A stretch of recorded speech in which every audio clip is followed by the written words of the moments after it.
Hello dear students, पिछली class में अपन पढ़ चुके हैं प्रेजेंट पास्ट दोनों टेंस को कंप्लीट कर चुके हैं। आज वाले में अपन देखेंगे कि जो फ्यूचर है उसको पूरी डिटेल के साथ देखेंगे। क्योंकि फ्यूचर को इतना इंपॉर्टेंस में नहीं माना जाता है। पहले ही आपको मैं समझा चुका हूं कि इसको एक इमेजिनरी कांसेप्ट ऑफ टाइम माना जाता है। तो इसको एक साथ में अपन पूरा देख लेंगे। इसके फ्यूचर के जितने भी पार्ट्स हैं, 4 पार्ट्स हैं, कौन-कौन से आपको पता है।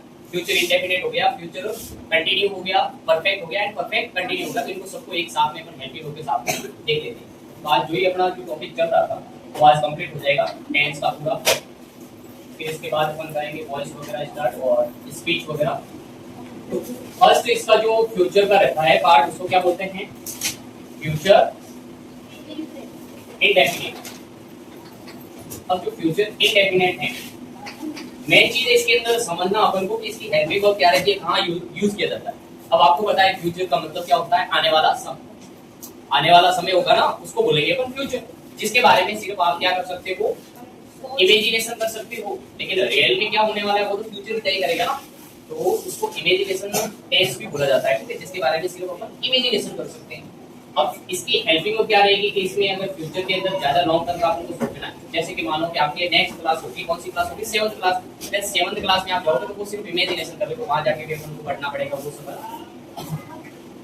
हेल्पिंग वर्ब, इसकी हेल्पिंग वर्ब दो रहती हैं, एक होती है विल और एक होती है सेल। मोस्टली फ्यूचर टेंस के अंदर विल का यूज किया जाता है, सेल को रेयर केस में यूज किया जाता है। सेल का विल का यूज होता है, इनके साथ में यूज होता है विल का थर्ड पर्सन। देखो एक हो गया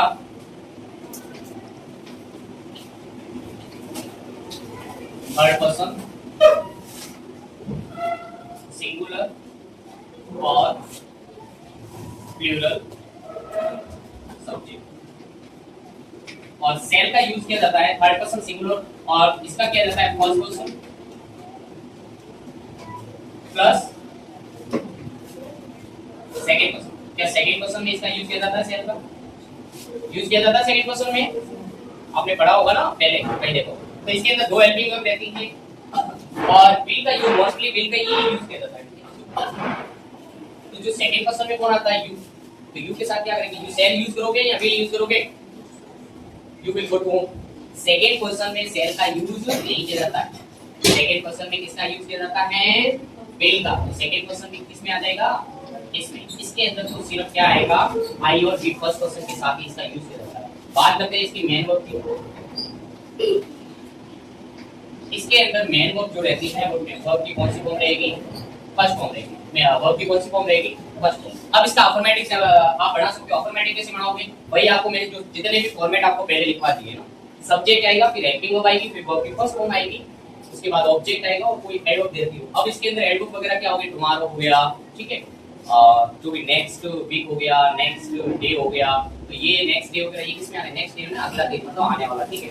आप बात कर रहे हो जैसे 2030 की बात कर रहे हो ना, 2030, तो 2030 तो फ्यूचर में होगा ना। अभी जैसे कौन सा चल रहा है? ईयर 26 है ना, तो उसके बाद 30 की बात करोगे तो वो किसमें आएगा?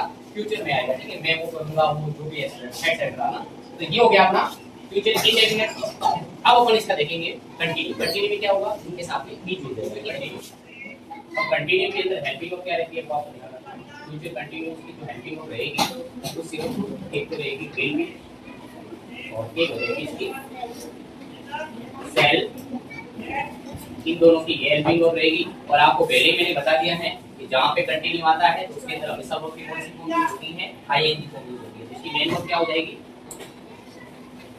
वर्ब की फर्स्ट फॉर्म के साथ में आईएनजी। वर्ब की फर्स्ट फॉर्म के साथ में क्या आ जाएगा? आईएनजी।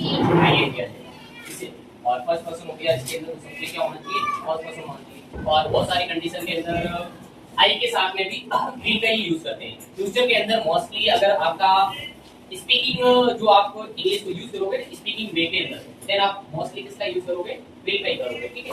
सेल का रेयर केस में यूज किया जाता है, इसका मॉडल के तौर पे किया जाता है। वैसे दोनों मॉडल में कोई है इसलिए ना। तो ये हो गया अपना फ्यूचर कंटिन्यूटी। क्या क्या होती है? विल की, सेल। अब अपन हेल्पिंग वर्ब किसकी देखेंगे? फ्यूचर परफेक्ट की। किसकी देखेंगे? फ्यूचर परफेक्ट की क्या रहती है? Helping verb. अब अपन देखेंगे यहाँ पे कंटिन्यू था तो अब अपना होगा परफेक्ट। फ्यूचर कौन सा रहेगा? परफेक्ट। फ्यूचर परफेक्ट के अंदर क्या हेल्पिंग वर्ब रहती है? Will have. और सेकेंड रहती है उसको बोलते हैं सेल हैव। इनकी हेल्पिंग वर्ब ये रहती है। और परफेक्ट के अंदर आपको पहले भी मैं बता चुका हूं कि परफेक्ट टेंस के अंदर हमेशा वर्ब की कौन सी फॉर्म का यूज किया जाता है? थर्ड फॉर्म का। कौन सी फॉर्म का? वर्ब की इसके अंदर कौन सी फॉर्म यूज होगी? Third form. ठीक है। विल हैव आपको मोस्टली क्या याद रखना है? Will have and shall have. वही मैंने जो आपको बताया कि विल का ज्यादा यूज करते हैं। ठीक है। अब अपन पढ़ेंगे perfect continue, future perfect continue. Future perfect continuous में क्या होता है? सिर्फ इनके साथ में इसके अंदर टाइम का कांसेप्ट दे रखा होता है सिंस एंड फॉर का। ठीक है। तो इसके अंदर बी जुड़ जाएगा, साथ में क्या जुड़ जाएगा? तो इसकी हेल्पिंग वर्ब हो जाएगी will have been, will have been और shall have been, shall have been. अब इसकी जो मेन वर्ब रहेगी वो वर्ब की फर्स्ट फॉर्म के साथ में आईएनजी तो रहेगा, साथ में इसके क्या दे रखा होगा? टाइम दे रखा होगा। क्या दे रखा होगा? टाइम। टाइम के अंदर आपको यूज करना है मैं सिंस एंड फॉर का। ठीक है। सिंस एंड आप किसका यूज करोगे? फॉर का। तो इसी प्रकार से अपना जो टेंस का पूरा कांसेप्ट का वो क्या हो चुका है? कंप्लीट हो चुका है। नेक्स्ट क्लास में हम ग्रामर का कुछ नेक्स्ट टॉपिक देखेंगे, वॉइस देख सकते हैं या स्पीच। ठीक है। तो ये आपको क्या करना है? पूरी जो इसकी हेल्पिंग वर्ब वगैरह है इसको अच्छे से क्या करनी है? लर्न करनी है। और मोस्टली आपके मैंने पहले ही बताया था कि प्रेजेंट और पास्ट दोनों से आपके ये सवाल बहुत सारे पूछे जाते हैं। ठीक है। फ्यूचर एक वही है जो इमेजिनरी कांसेप्ट ऑफ टाइम है। जितने भी मैंने हेल्पिंग वर्ब लिखा है उसके जरिए आप इसके फॉर्मेट बना सकते हो। ठीक है।